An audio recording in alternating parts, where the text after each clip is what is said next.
Stockbox! Annyeong! Welcome to Dollightful! Before we dive into our next Stockbox doll, I'd like to give you an update on Nova. You guys really came through with the suggestions and critiques at the end of her video, and I've revised her since, off camera. I thickened her hair, added more details and weathering to the staff, gave her a belt and ankle bracelets, dotted glow-in-the-dark paint on her body stars as well, and topped her off with a delicate star crown made of confetti. So thanks to everyone who helped me finally make this doll feel complete. I really appreciate it. On to the next project. Of the three options, you guys wanted to see a steampunk doll. And I had the perfect doll in mind for this. I've had him for ages, back when I got him in a used toy lot off of eBay. Gotta dig down in there to find him. There we go. It's this Deuce Gorgon doll from Monster High. He's missing an arm, and that's why he's the perfect candidate.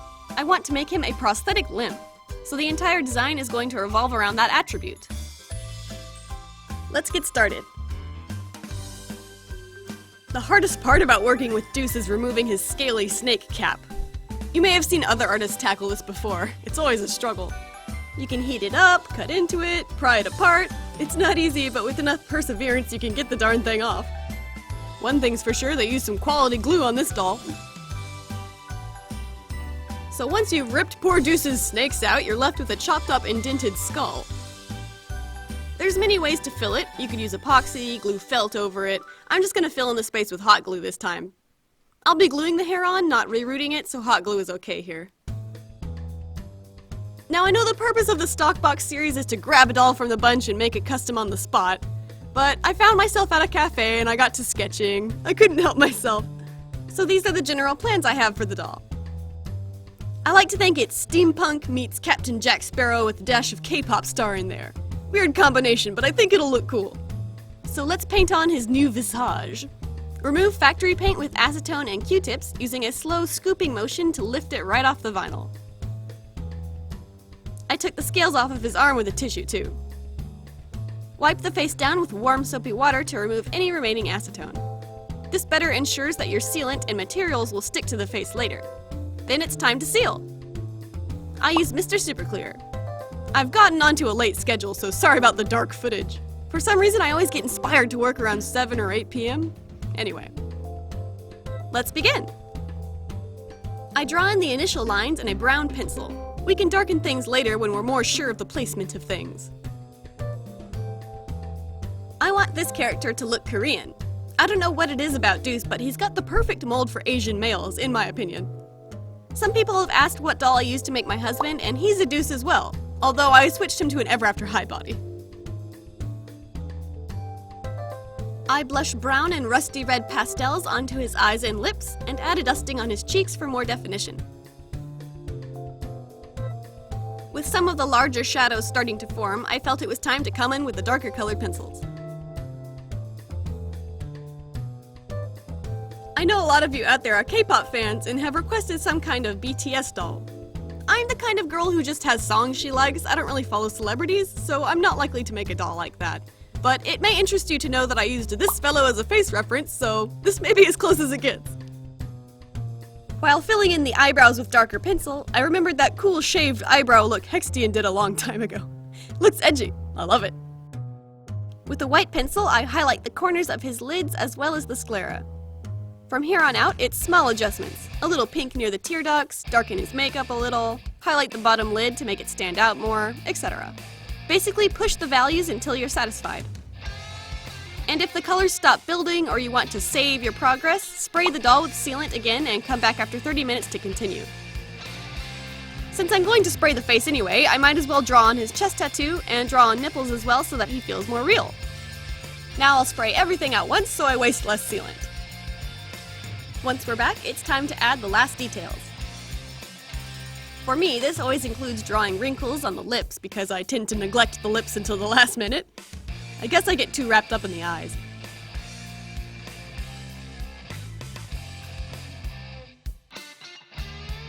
To add more depth to the black parts of his face, I'm using an indigo blue pencil. This will add a subtle color shift which I'm hoping will be picked up and match his hair, which is going to be blue. Maybe it's because I was using photo reference, but he came out a little more realistic than I intended. That's okay, I guess. I decided to roll with it and dotted on tiny pores, freckles, and imperfections to his skin using a sharp brown pencil. Last of all, I take white acrylic paint to highlight the eyes. Before the final spray of sealant, I once again add more detail to his body, blushing on soft shades of red and brown to make the plastic appear more realistic. If you follow the natural contours of the mold and accent the elbows and fingertips, the plastic can look so lifelike. There we go, all sprayed and looking great. Let's cover his odd clear head with some hair, shall we? I envisioned him having bright neon green hair inspired by Monster High Guy's bright and beautiful customs. But I want to achieve the kind of hairstyle I drew in my sketchbook, and I feel like yarn is my only option. You just can't get poofy hair clumps and dreadlocks with nylon or saran doll hair. At least I can't. Using my sketch as a reference, I take small chunks of yarn and glue them directly to his head. If you're curious about any materials you see in my videos, they are always listed below in the description box.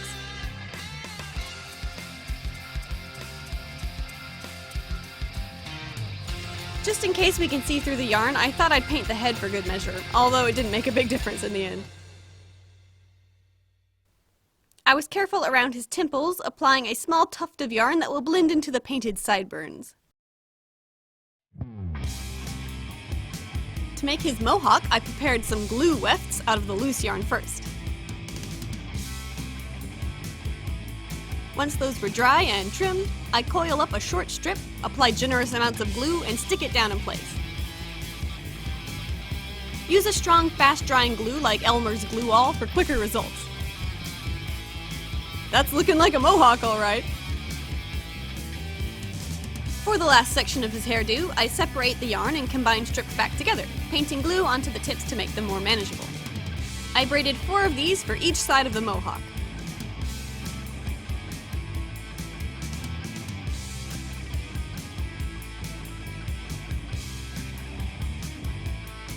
Once that dried thoroughly, I trim the hairline back and paint on the glue to flatten the braids towards his temple. I feathered the tips a bit and mushed the pieces into the head while they were drying to get them to lay flat. This part felt a little awkward and took some patience, just holding the hair in place and waiting. I got it to look acceptable in the end. Tie the braids into a ponytail, unwind the ends, shave the mohawk into more pointed shapes using an eyebrow razor, thanks for the tip Mosekito, and his crazy hairstyle is complete. I love it! This guy really puts the punk in steampunk. Let's accessorize. We've got a variety of loops and charms that could work on this doll. Jewelry loops that you can buy at Hobby Lobby and Joann's make perfect doll earrings and rings. His hair gets accessories too. Now, a good concept artist tries to design fantastical characters while still considering the practicality and function of the design. But sometimes you make stuff just because it looks cool, and that's what these hair doodads are. Maybe you guys can help me think of a reason someone would actually do this? I don't know. I love the silhouette and the quirkiness it adds to his design, though. It's time to make the prosthetic arm I'm so keen on. First, I sew a tight loop of faux leather fabric. This will hold up the entire arm, so make sure it's snug. Using a can I pulled out of the recycle bin, I cut out strips of the material with a strong pair of scissors. I had a general idea of the shape I wanted to make, but I also wanted this doll to have a found object, homemade kind of aesthetic, so I literally collected stuff I had lying around to make the arm. I formed a pinched cylinder shape at the base of his arm, then punched a small hole through and secured the sides together with a tiny fastener.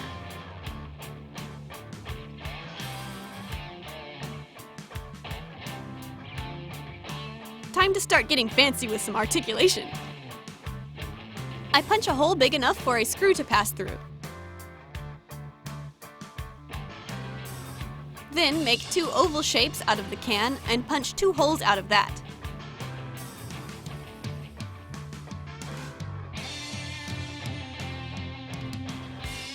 With 1 oval on each side of the base piece, I screw them together and secure it with a nut.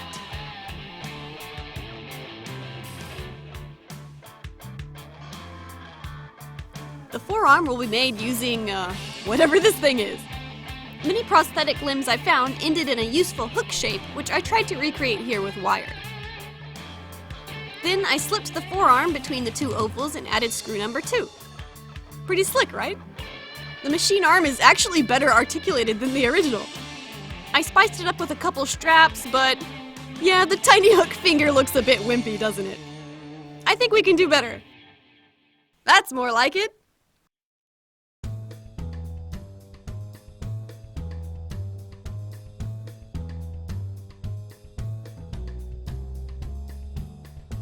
Taking advantage of the last hole, I secured a thicker wire hook hand that can swivel out of the way, and equipped the arm with 2 wooden pipes that can extend and slide back in their sheaths.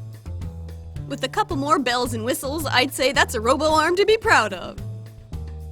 With the trickiest part behind us, we can turn to making the rest of his outfit. I stitched together a pair of trousers loosely using this pants pattern. I widened the leg at the base for a flared look, and threw some more pockets on there too. Using a tiny clipping of wire, you can delicately wrap it around the finger to make doll rings. These charms are so cute, I wanted to use a variety of them. Like, these are things he's collected himself, or perhaps useful keys and parts he could trade or sell. A red sash should add a nice pop of color and tie in with the red accents in his hair. As for shoes, I have a couple boys' shoes as candidates, but I think Nathan Roth's shoes are perfect. I never looked so closely before, but you can see they're already metal-toed and very edgy. Kind of Mad Max. With a little acrylic paint, we can customize and bring out those beautiful details in the sculpt. I cover them with black first, then use metallic silver to accent the studded parts. Dab on watered-down black to get a dirty and worn look. Awesome, these look perfect. He's almost done, and for a finishing touch, let's add some special effect paint. I'm borrowing this rust effect paint from my hubby, who's been really into Warhammer figurines lately. Our steampunk dude's arm looks too squeaky clean, so let's age and weather it. Come back with a pen to scratch up the surface, and he's done.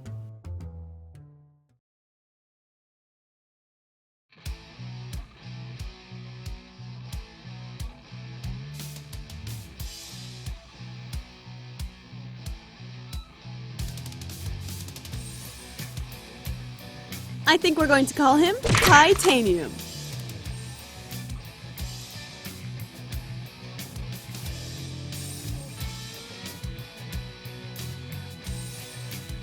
More than any doll I've made before, this guy really took on a life of his own. In retrospect, he could have used some more mechanical elements since that's what you guys voted to see, but his character started rolling and I just couldn't stop him. Inspiration was pouring in from all over the place. We had steampunk to start, then actual punk for the hairstyle, a lot of pirates snuck in there, and overall definite Mad Max warboy feel with a dash of K-pop star. What a crazy combination!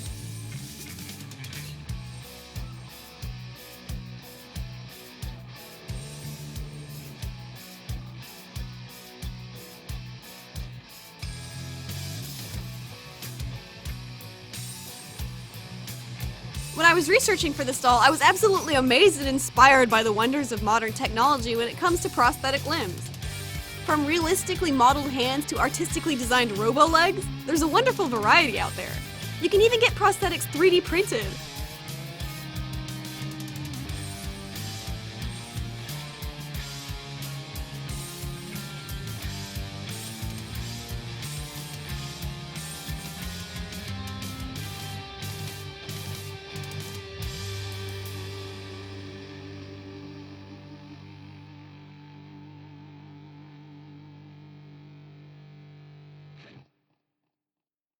Thank you so much for watching! If you love crazy mohawks, give that like button a click and subscribe to the channel so that you never miss a video. Each project is always a new fun experience. And don't forget to vote on the next Stockbox Dolls theme by clicking the little eye in the corner. Catch you in the next video! Stay artsy! Annyeong!